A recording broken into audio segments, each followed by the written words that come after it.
Hello, everyone. Welcome to today's episode, or I should say tonight's episode. A very interesting geometry of, uh, how would I say it? It's as if the title of today's episode or tonight's episode is just, it has such a unknown architecture. And so I've made some notes even for tonight's episode. And it's pretty cold, but anyways, I'll continue on, So initially, the title was not called A Sense of Meaning for the Eternal. This is an important episode for me personally, guys. So its flow is gonna be a bit different.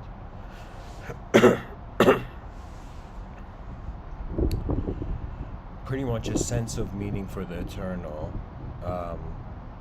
Prior to that, I wrote this statement: the sacrifices of eternal meaning and temporary fear. And from the perspective of, okay, I'm this human being on this planet in this universe, so vast and with so many countless stars and galaxies in it, right? And it's as if like I'm just a member of a species on a rock, From like starting from that perspective, I would say in regards to how the human mind, in regards to being based on a temporary body, pretty much the fear of death causes the mind to attempt to the eternal, to wonder about it.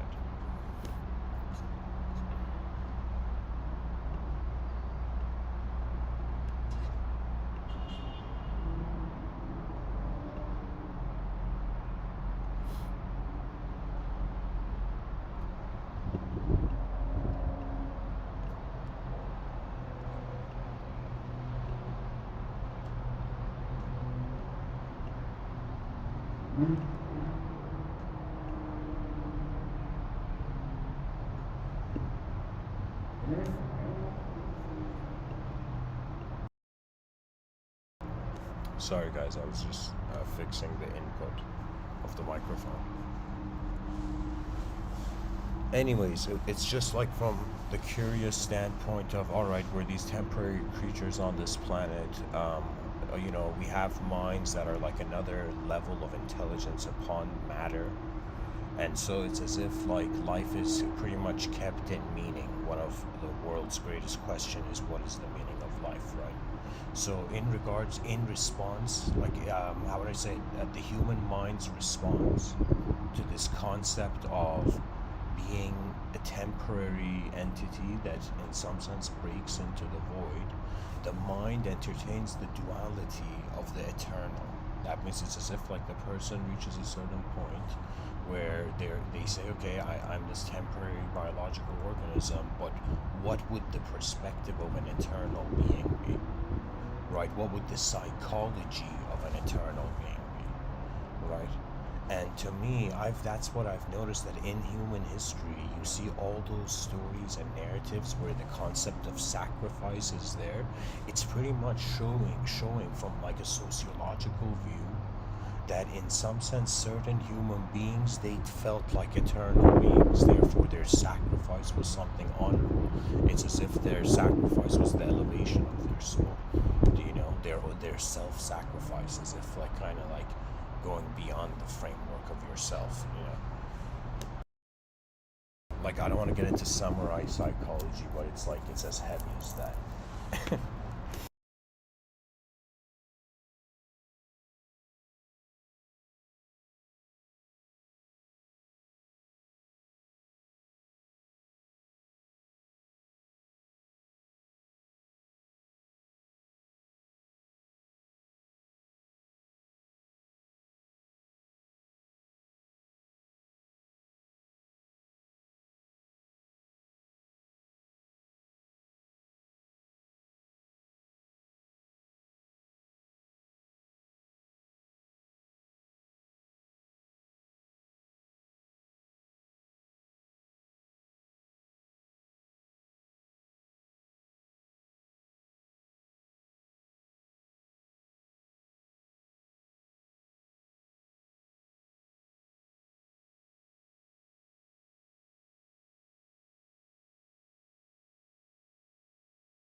Excuse me, there was a.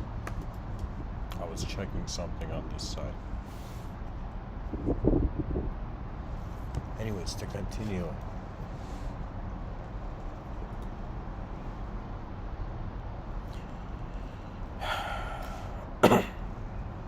Pretty much, I want to say if human beings like started having a perspective that they are eternal,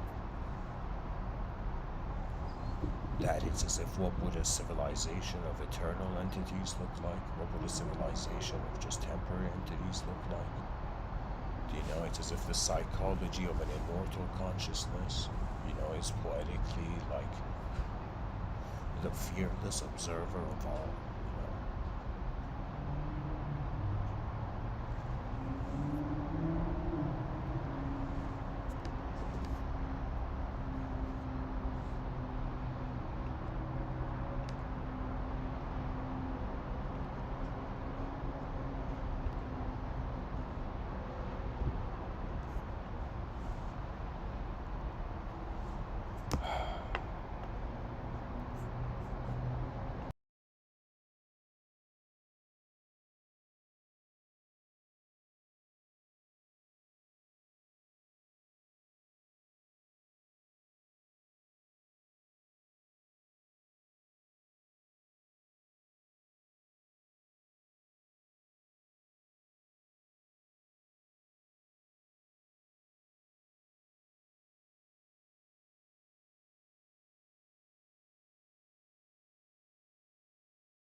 Honestly, guys, I need to apologize. My attention keeps going to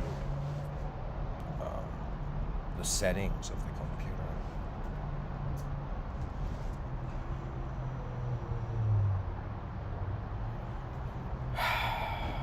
I'm trying to just get this idea out, and I could be too tired for this episode. Pretty much the idea of the concept of sacrifice having to do with the psychology of the inner witness, right? It's as if in history they teach children, all right, this happened at that time, you know, this other event happened at this other time, right? It's now less of wondering about the history of an eternal being, do you know? It's to wonder about how multidimensional human beings have been this whole time, but we have been educated only in a certain way. So in some sense, it's like if we were antennas, so many frequencies and signals are not being received. What people call spirituality is honestly an engagement with the unknown. In human life, I see it as sectors. So there's a known sector and an unknown sector. Do you know? And pretty much you can say the consciousness is like limited to the range of the campfire, and the unconscious is the pitch black darkness of the forest, you know? So to me, it's as if there's a certain situation, circumstance the human being is in, and then I'm like, okay, starting from that psychology, what would it imply that if there was a sort of notion of eternal meaning and a notion of temporary fear, and what if they were polarities of one another? And then I thought of the polarity of it would open up this concept that they could be a sacrifice, as if the human psychology, let's say it wasn't just so solidified in the human idea, and so the individual was like there was a human body, but the mind was unknown. Okay. And if we were to wonder, okay, if we are looking at in the unknown dimensions of any sort of intelligence or system, we are reaching the notion that could go beyond what our knowledge is. So if in the domain of consciousness, knowledge means the passage of events in time, so in the unknown, it could perhaps be beyond time. You know, it's as if like some people can journey. It's like if you journey externally, you go to so many different parts of this cosmos, but if you journey internally, you go to the one edge of the universe. You see, it's as if what really the world is that in some sense the sun's light is hitting the eyes of the person, right? Light is entering our eyes, and then we're taking a snapshot of meaning, right? But because life changes, what it's as if human beings are like these clay figurines that just take shape and then suddenly change back. It's as if it's like to the human mind, there's a malleability. It's as if like if adaptation was part of, Darwining in regards to like the significance of evolution on human psychology, it's as if our body wants to stay at the party. The mind would like to feel like the host of the party, but when you go to the boundaries of what is beyond your mind, you see in the movie Matrix, right? It was a very profound movie, but in the movie Matrix, Neo becomes like he reaches a sort of ultimate state of his being. Okay, in the first movie of Matrix,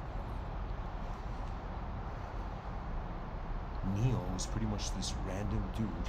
He realizes that life is a simulation, and then he becomes a master of simulations, right? So he becomes free, and he realizes everything's simulating from him, right? Like the concept of the chosen one, right? Any human being, by the way, on this planet gets this sort of vibe that their eyes have a sort of honorable task of in some sense advancing the future. And I'm telling you, it's like the world is a stage, and multidimensional beings are just realizing they're multidimensional to start their multidimensional performances. The world is like a massive expression zone. It's like a battlefield, but instead of bombs, it's information.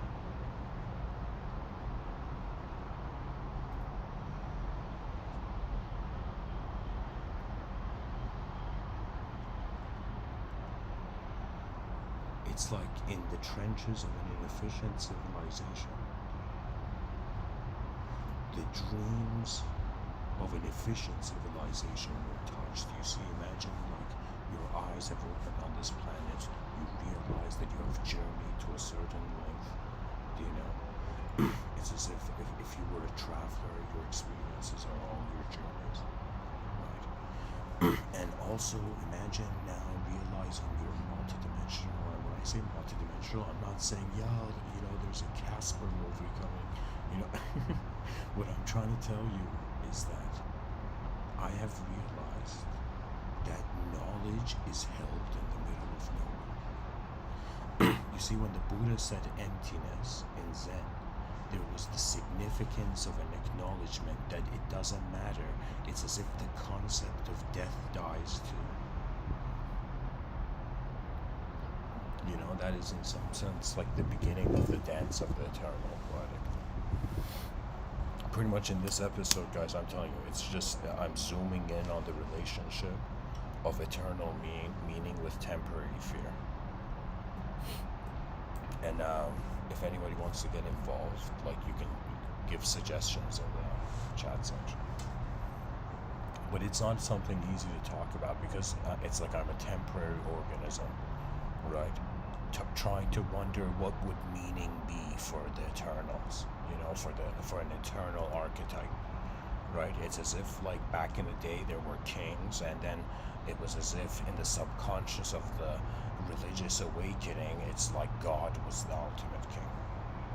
Do you see? So it was in some sense this notion that if there's a person who can be the owner of like a realm, of a kingdom, right? So similarly, God was the owner of all kingdoms, right? And what was God? An inconceivable singularity.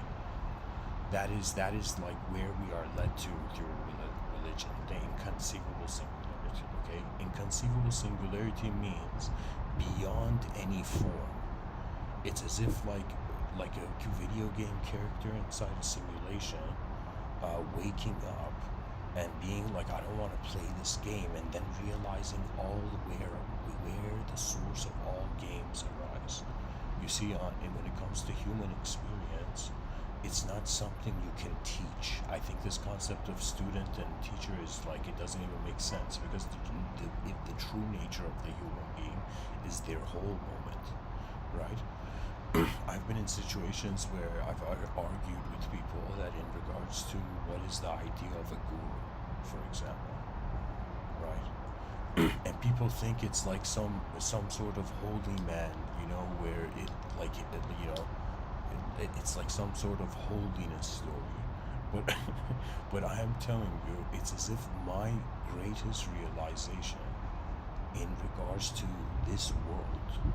That means if somebody was like, "Hey, Mr. Within, what is the greatest gem that you can give?" Do you know? I would in some sense say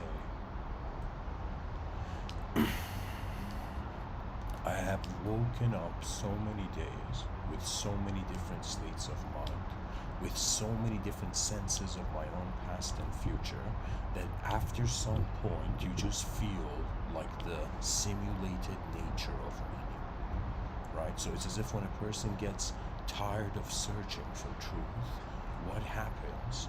They want to be it. That's just the nature of who we are. Just a second, guys. I'll be right back.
Okay.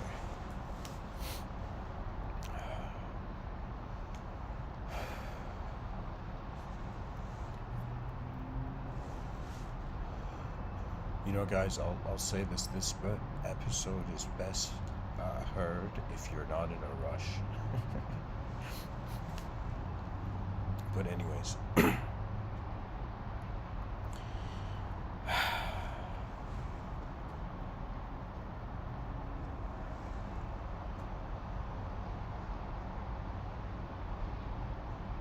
it's pretty much, you know, my view. Another way I could say it is like, what is the human being's search? You know, in physics, they have this notion of the person going to starting from this simpler truths, the simple truths of a situation. Do you know, or a scenario? You know, that means it's as if a mode of let's say analysis is the person wants to find simplicity first as a cornerstone. You know. So for me, when I simplify my life, my personality in some sense fades. And when I say my personality fades, it's as if like what the brain is aside from you know, a biochemical, you know, jar where lightning, it's like the brain is like a jar that's holding in lightning storms, like how the neurons and synapses are in motion. You see, it's as if when you come to the simplest truth is the unknown. So the person who becomes content with the unknown can, to some degree, as the inner viewer, can begin to acknowledge the totality of reality. You know, not conditional stories, not the environment told me so. You know, it's like the reality of man, the advancement of the human mind, its potential. It's as if like, imagine like you woke up and an advanced technology fell into your hands. Now imagine you woke up and you realize the same amount of advanced potential of technology is behind your eyes as well. Right? It's as if we don't realize that really what we are antennas.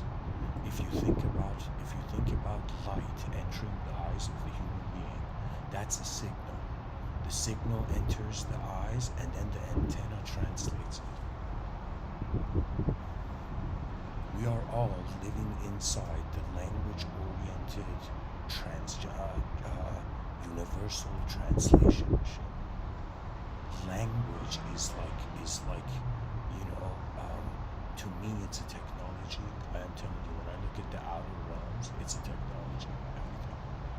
But when I look at the inner realms, and when I say inner realms, I'm suggesting that the simplest state of the human being is not their personality, but it's how their personality is being present. Right? So when a person pays attention to their presence, they suddenly realize before they animate as a personality, before they move, they're just being the moment. Now that space where the moment is just being, if a person finds contentment with that, it unlocks freedom of your inner realms to move. So it's another way of saying, like, what sparks the greatest spark of imagination and inner vision is the unknown.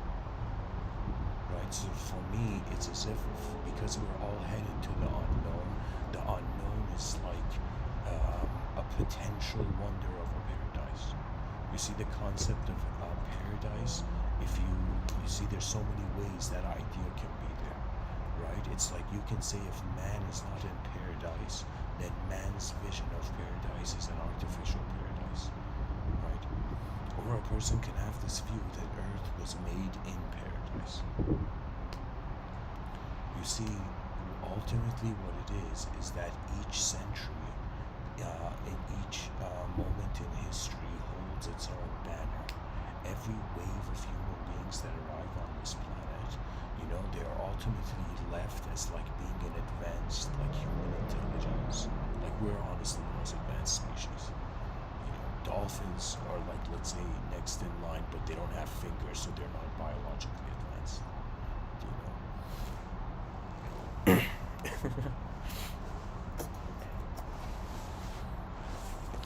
What I'm trying to say is an attempt of the human mind to wonder about what if, instead of from the beginning I was a temporary being, what if I was an eternal being? And when I say eternal, I'm not saying immortal. Immortal is conditional to the body. So an immortal being, you can say, is like it's like oriented to its shape. So an immortal being is like an infinite viewer of change. Do you know? But the whole point of it, what I'm trying to say, is that the ultimate has nothing to do with time. This is my observation of, like, okay, for all the human beings and the unborn. Like my recommendation would in some sense be that this world is like this weird scenario where behind our eyes the world is way more advanced than in front of it. And so what is the holdback? And so you kind of realize it is that human beings, when they went towards the hunter-gatherer tribal phase, okay, now imagine it became a global tribe. Now the issue with the members of the global tribe is that the tribe has become indecent, dishonest. So when there is sectors of reality where it's the moments of lives of people are just inefficiently happening, and there's sectors of reality where efficiently people's lives are happening, right? So then the question comes, it's as if the tribe is not sharing, right? There's this whole angle about it. Do you see what I'm saying? Like, it's as if, like, it's like, what other world views are there that have not been uncovered?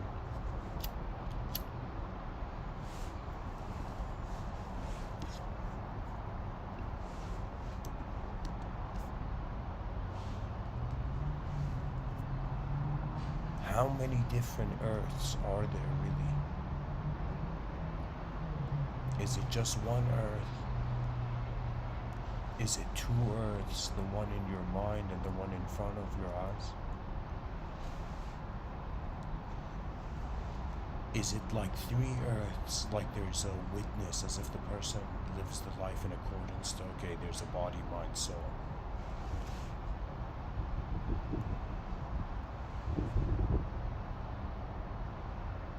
And beyond that, It's as if the soul that is a soul no longer needs to have the word soul. It's as if like it's like the moment you see how simply the unknown is being, you will be fascinated. That knowledge was a labyrinth where instead of like a bush, like there was like it was like a hall of mirrors labyrinth, you know. That's the strange thing about knowledge. You see, it's as if rather than creating explorers of all dimensions of reality, we have in some sense chosen to in some sense fragment civilization. That means the way human beings are living on this planet, technically you would say it's like one civilization is trying to do the jobs of two types of civilizations necessary. You see, it's as if you created a spectrum and just like here, I'll give you a lesson in politics that I think is an ultimate lesson, okay? If you looked at this planet, you know, and for a second you treated it as if we're all like, it's like a Castaway movie and we're all stranded on a planetary island, like a galactic island, and instead of oceans, it's like empty space. And it's as if when you're stranded on an island, the brain goes into survival. Survival mode, that's evolution. So it's as if through like millions and an incredibly long time of survival mode, first it was beast mode. That's the story of evolution. We were savages, right? That means people back in the day, medieval times, like they didn't have long conversations. Two people would disagree and instantly there would be like a sword with blood on it. Do you see what I'm saying? Like it was as if there was a savageness. So from beast mode, you know.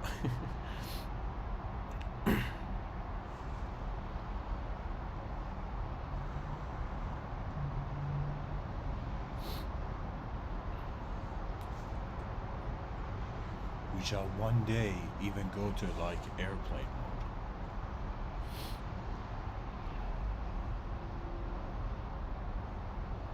It's a shift of behavior, and the human psychology is ultimately a reaction to fear.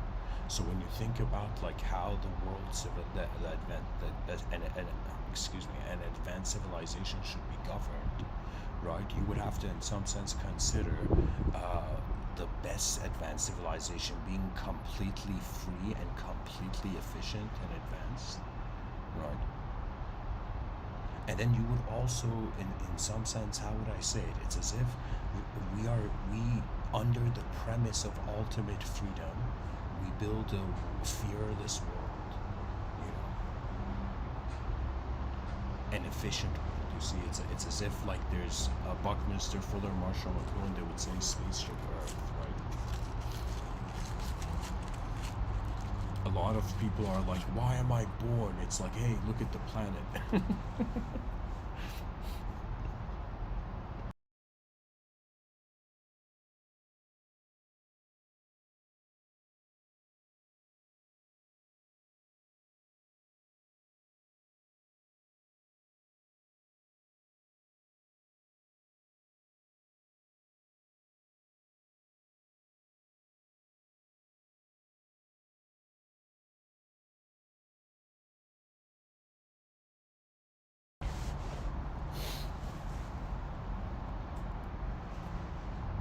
It's an evolution. It's as if the mind of the human entity, the human being, is changing.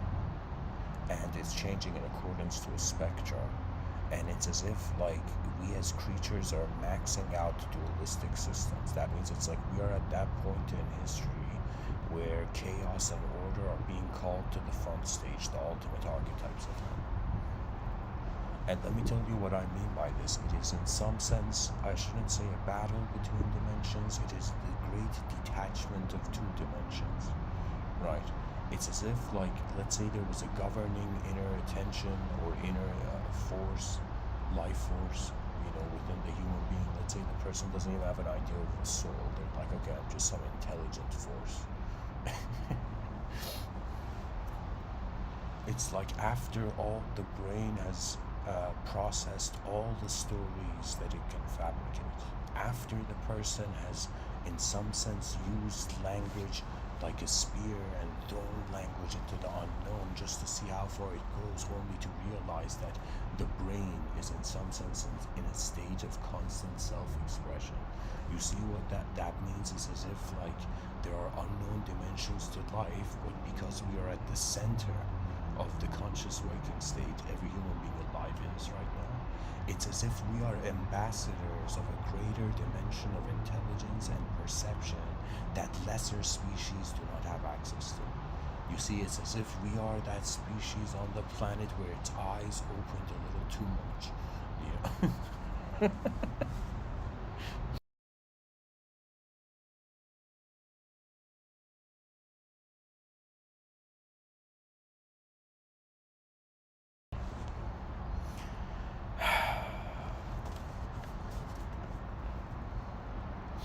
To fathom a sense of meaning for the eternal is to wonder about the edge of our limits.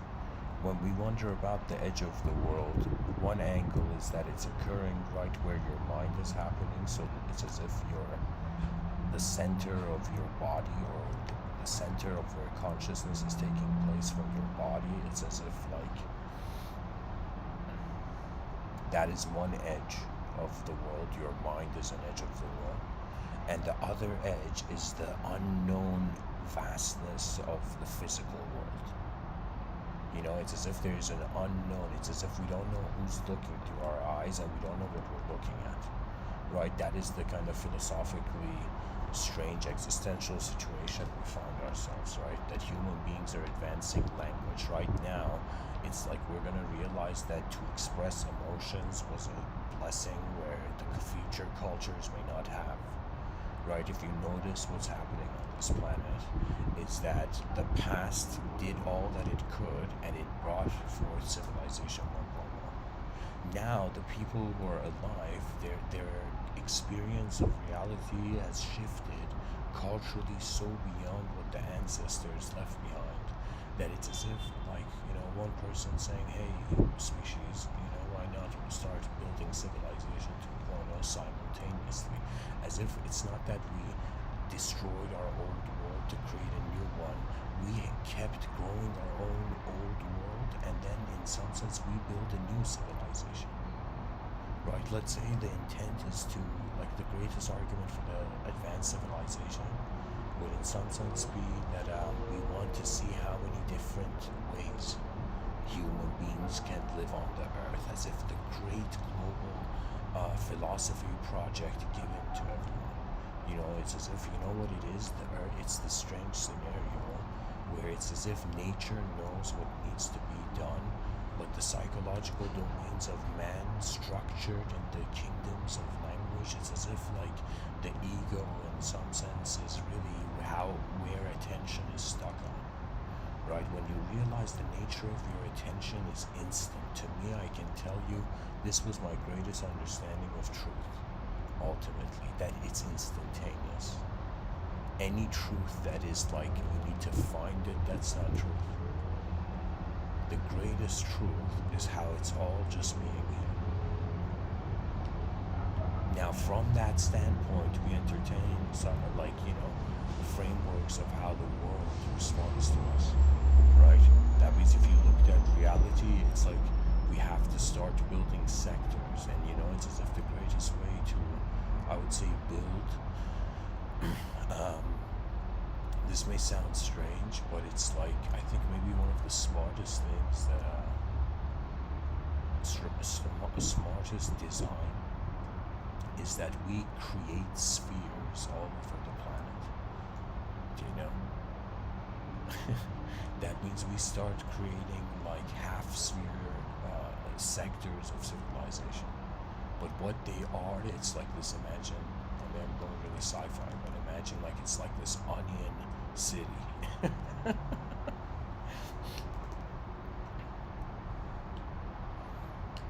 You know, an onion city would be like an onion spaceship. So if the spaceship's first layer was attacked, like its second layer would still You know, I'm gonna call it. There's gonna be onion spaceships in the future.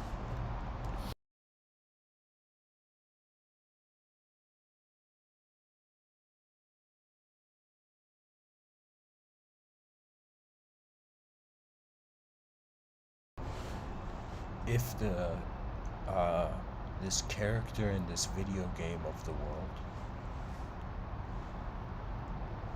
if this character, if the human being, honestly, like we gotta, it's obviously clear that it's like the behavior of 8 billion creatures dictates right now the behavior of the rest of the creatures on this planet, you know.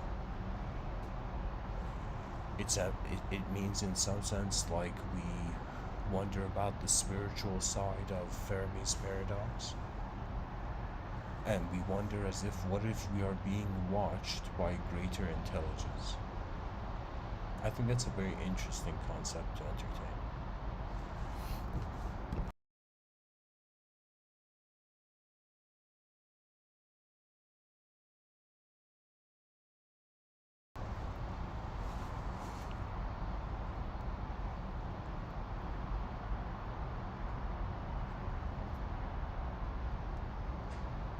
It's like the mind being able to wonder about the opposite of what we see today. Like, think of the brain having an ability to look at the world you see and in some sense take that, copy paste that world in your mind's space. It's like the brain takes that image into mind space, and then in regards to the mind, the person can adjust their perception. You see, free will is like this masked truth. Free will is like a divine spark, you know, and because it is hidden beyond the mind and body, it's as if it's like a hand in a glove. The glove is made of the mind and body, but the hand is not designed like the glove. You know, it's not from here. You know, the poet Rumi, he has this quote where he says, let me see if I can find it.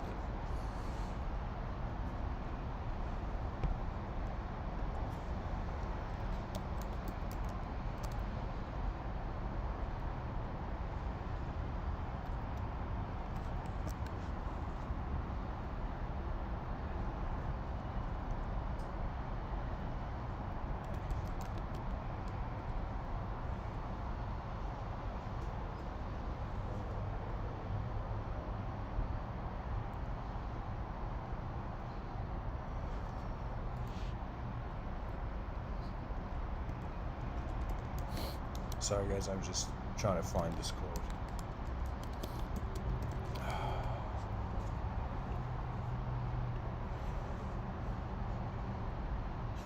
I mean, I could say excuse the void, but it would be as if like the void can't be excused.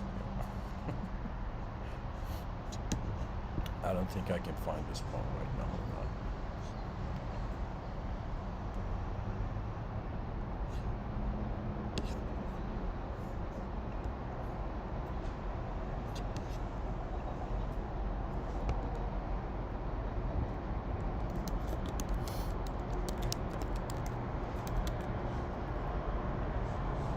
Okay, here, I found the quote, guys. This is incredible. Rumi says, "My soul is from elsewhere. I'm sure of that, and I intend to end up there." You see, that's where the mystery of the human psychology goes. It goes to an unknown, it goes to a portal, an unknown portal. That means it's as if reality is strangely triangular. How is it triangular? Not in the way that culture has to, fear itself simulation. I am saying like geometry belongs to no man. No human mind can own geometry. You see, it's like it's kind of like you can say the divinity of mathematics.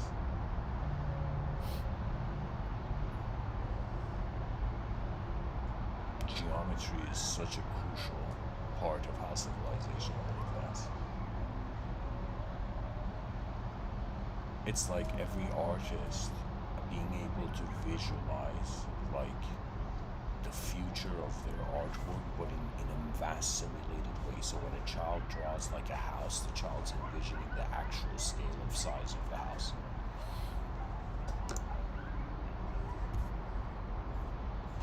I'm trying to say that it's as if the youth look at the world and they choose to express it, but in their expression, it's like the scale of the context of meaning is important, right? Meaning is like pretty much how you walked on the earth, you know. But if you wonder about the eternal being, it's not again, it's not like how you walked on the earth. It's like how you were everything, right? It's as if it's like like the tension that is present in the human framework realizes beyond the human ideology. There is a recognition of intelligence just being space. That's what the mind is. The mind is like how you're being the space of the world, being a part of the space of the world, right? And if you are secular minded, instead of having transcendental imagery treated like an antenna, right? So if you are grounded in materialism, I'm pretty much saying like our brains have an ability to receive the world that other species don't. The opportunity that comes with that is a collective contribution. You know, there's this Indian polymath poet named Tagore. He says, "I slept and dreamt that life was joy. I awoke and saw that life was service. I acted, and behold, service was joy." That means it's like for a being that is eternally free, there is no obstacles. It's as if like the knowing of the vastness of the event surpasses the content of the event.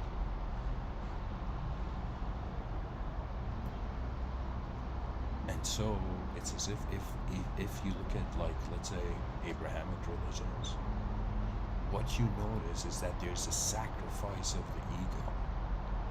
Even when it comes to like a heroic sacrifice in movies, the person is putting aside not just their physical nature, they're putting aside their psychological nature. You know, there was this Japanese story called Fate Zero, right? And the major theme of it was like honor.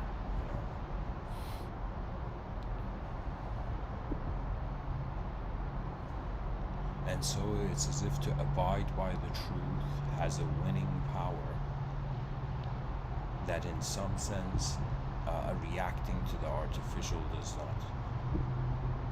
This is something that even all this idea of like esoteric societies, they have to just realize we are natural beings. And as natural beings, when you go to your most natural state is simple and effortless. So when it's simple and effortless, it's as if the person can't trust a complex situation, then the question comes, can the person accept a simpler situation? You know, this is something that is like this important algorithm in psychology that really, truly, any system that makes you be more self-aware, be aware of yourself, is pretty much the healing of the mind. So self-awareness is like, it's like unknown eyes looking at an infinite world.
if our species can surpass the fear of the unknown somehow, and I think the true resolve of it is actually a great story will come. And I feel that story is really Civilization 2.0, which is this notion that the activation of the most advanced state of all entities on the planet begins being the starting point of an advanced universal sector. That means imagine there was a being that became so advanced, and the being's like, okay, I want my whole planet to be advanced. Now imagine that being and the whole planet became advanced, and then the whole planet was like, okay, I want to be more advanced, right? So it's as if the attention would realize that this world is like this grand cosmic palace, and it has different rooms, right? And each room is a sort of attitude of how the environment entered your view. I am telling you, really what is happening is that what we call a mind is a world changer. And so when you realize that there's some part to every human being, right now as I speak, every person, you can choose whatever archetype you want for this, but it's as if there is your presence is how your non-object mind is just present, right? So when you come to this, that's a sort of eternal moment. You see, the emptiness is eternal. And if the body breaks and attention has to respond to emptiness, it's as if, you see, it's as if it's a notion of a sort of eternity with shape or an eternity of nothingness. The human psychology is at a point where rather than everybody wanting to have safe zones in regards to the mind, we need to unleash the greatest philosophical renaissance on the planet. Like, that is the ultimate aim. If this happens, the conversation, the attention to conversation on the whole planet, that means it's like imagine a group of people, imagine like this advanced team looked at the species and realized it's that the nature of the activity is what gives the advancement. It's like when the caveman learns how to use a fork, it's like that's a sort of advancement. A time-traveled caveman.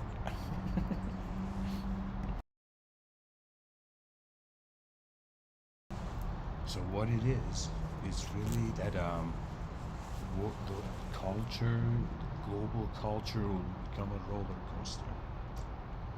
And it is the task of the advanced communicators on this rock to, in some sense, make sure that what is being brought to the stage and what is really true freedom of the mind is not the freedom to just change anything about the mind. Freedom of the mind means freedom to also realize before you had to do anything, you were free. This means that energy is prior to psychology, therefore its freedom is instantaneously being. The great truth that the material universe hides is an instantaneous one.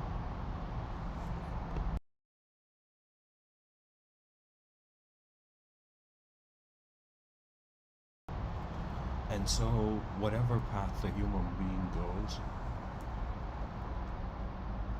it's honestly like an eternal subjective inner viewer, and an external outer shape.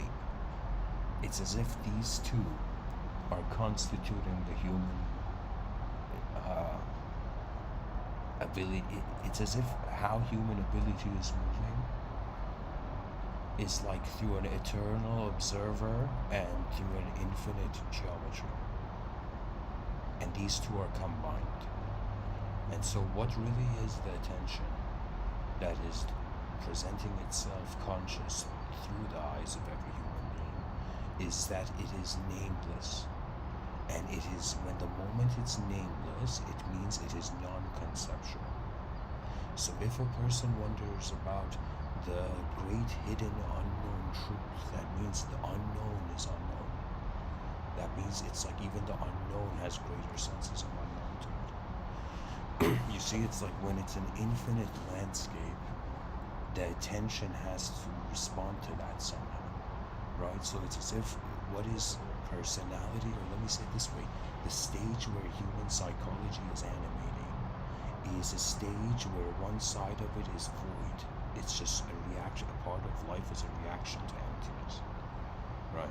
And then a part of life is a reaction, or I shouldn't say a reaction, a conscious response to the oneness of nature. I am telling you, for all those people who want healing, just go towards the idea of oneness somehow. You'll be fascinated with that energy prior to psychological positioning is in some sense, like it's like when something is being prior to any notion of a doer, a doer archetype, there is instant freedom. Language is honestly a simulation. When we realize this, you'll be like, it's as if the species will be shocked to find that even though we're all on one earth, behind our eyes, we're not all looking at the same earth. And the human species has to start its counterattack to the unknown future. That means if somebody was like, what is the most important thing about the world, you'd be like, where it's going. To me, that is like true knowledge, right? True knowledge is like the certainty of where meaning is. And when an eternal being becomes unconditional, or let me say it this way, if an eternal being is unconditional, and when an eternal being becomes conditional, it becomes an immortal.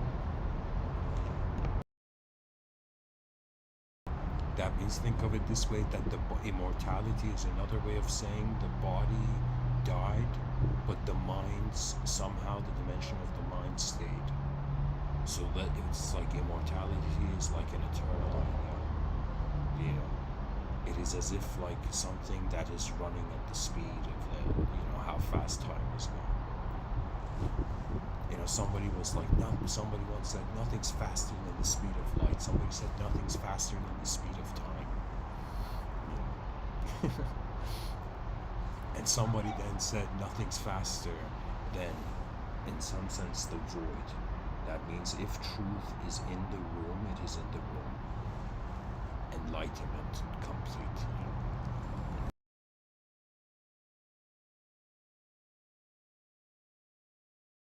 That means your personality's acknowledgement that the presence of the moment the world is alive, as your mind encapsulates all of it. You see, it's as if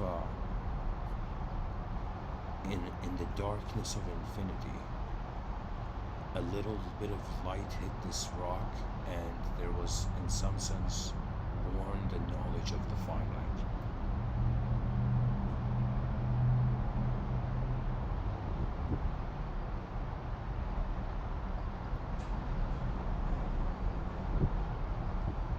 Do you know how many people on this planet, they think paradise is a destination, not realizing the experience of location is a state of mind?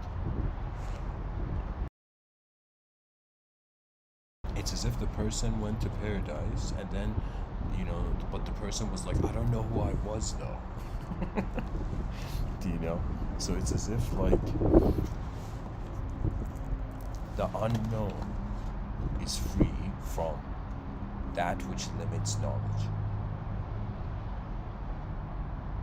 And I think this is really it. It's like the crossroad of life. Do we go full materialistic and react to its intense physical, fixed nature of the outer realms? Do we believe in what we see to the degree that we, dedicate ourselves to it?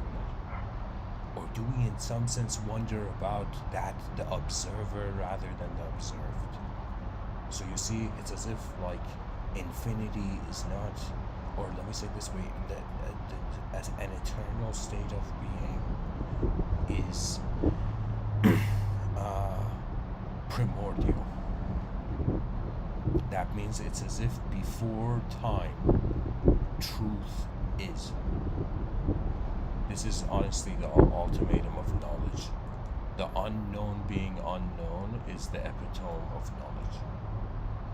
This is why they would say sages, enlightened sages and yogis back in the day, their approach and mannerisms would be childlike. Why? Because like a child, they have become carefree of a simulated world.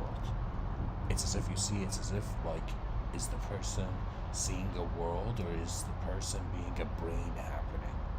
You see, it's like if we just give it to the body, then it doesn't explain, in some sense, how when we close our eyes and we dream, our brain creates a body in the dream where we move in as. So you see, it's as if like the body's sleeping in the bed, but the brain is still creating a world, is still living in a world. You know, it's as if the person's body can be asleep, but it doesn't mean their mind is, right? This is something that, for me experientially, it was very obvious. It's so obvious that it's as if like truth is a reaction's search for meaning. What this is that truth should be the original axiom of reality. Do you know? It's as if like, it's like civilization was a coloring book, and it's as if human beings and their behaviors are painting its meaning. Now I'm saying, okay, whatever way we paint it, we should seek the ultimatum. You know why? Because if a person's like, okay, we don't need to have an advanced civilization, let's just go live in the forest and have peace, inner peace 24/7. It's as if, then what's the point of being a human being? You know, if we are in some sense to reverse, go de-evolve. To me, it's as if what really evolution is the escape of an unknown force from the planet. It's as if like we are this, you know what it is? It's as if, strangely, the soul is like a gas. You know, it's as if it's like from its container, it's trying to get out and release to the top. It's as if something in regards to the flow of human consciousness is making the human being wonder about the outer realms. You see, it's as if behind your eyes you saw, then in front of your eyes, it's as if that's the time you become, you know, it's like the responsibility of a time traveler.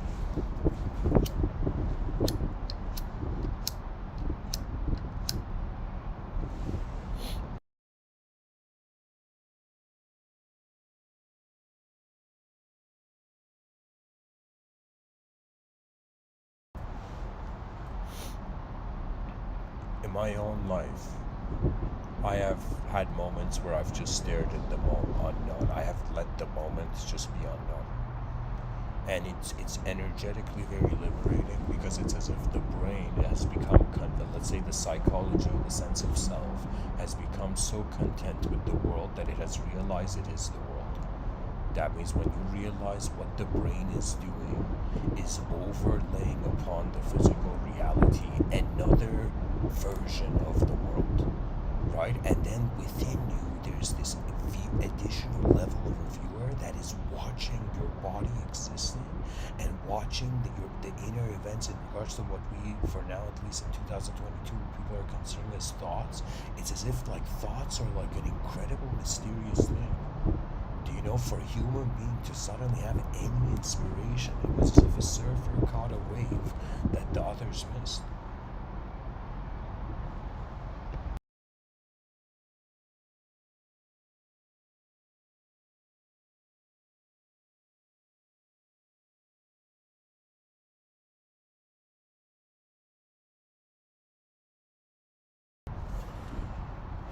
Whether the position of sight is from a cornered animal psychology of anguish,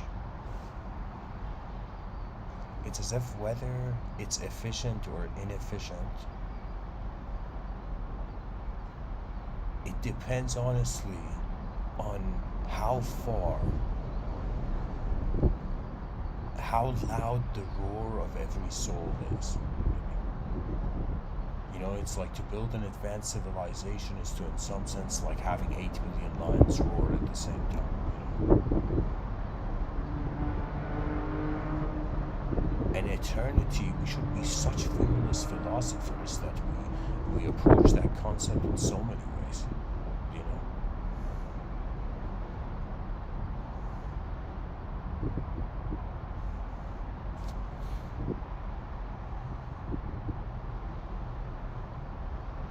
For me, I feel that cyberspace is going to give us a sort of sense of eternity.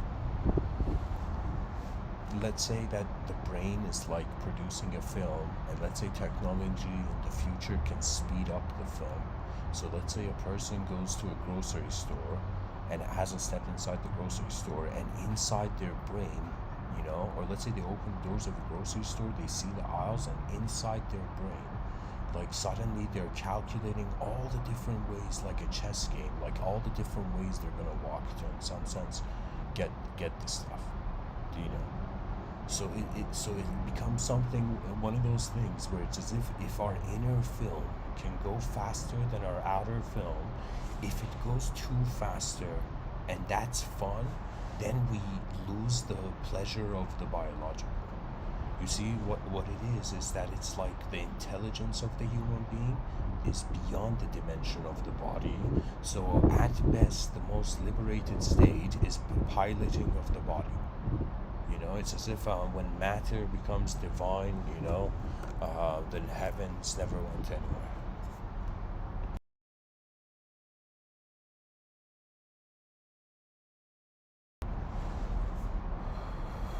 Anyways, guys,